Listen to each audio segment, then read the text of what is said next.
Əziz valideynlər, bax üzümüzü sizə tuturam. Arada bir uşaqla bir söhbətləyin, vaxt ayırın. Gedib əvvəl dostları ilə çayxanada oturardı, indi də oturur. Çayxanaya getməyən telefonunu alır əlinə, deyir mən TikTokda deyiləm, amma TikTokdadır. Uzeri U674 tanıyıram səni. Heç olmasın TikTokda. Benim ancaq TikTokda serial doğrusudur. Və uşaqla, yəni nəinki ata, ana da. Və bu pərdə olur beton, uşaq qorxusundan bir yer yoxdur ki, düşün.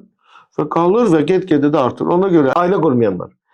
Əminəm ki, onların əksəriyyəti nəinki indi bu verilişdən sonra, uşaqlıq dövrlərdə düşünürlər ki və özlərini əmin ediblər onlar da ki, mən böyüyəndə bu cür valideyn olmayacağım. Bu məhz mənfi. Bəlli bir vaxt keçir. Onlar valideyn olurlar. Özləri valideyn oldu. Sanki o fail ki var idi, demişdim ben olmayacağım. O silinir və yenidən valideynləri kimi rəftar etməyə başlayırlar. Niyə? Ola bilər Sayın Hasan cavablardan biridir ki, yaxşı pis məni atam bu cür tərbiyə edib. Mən düzdür səhvlərim olub, amma nələrsə gəlib çatmışam. Mən də o cür. Çünki alternativ yolu yoxdur.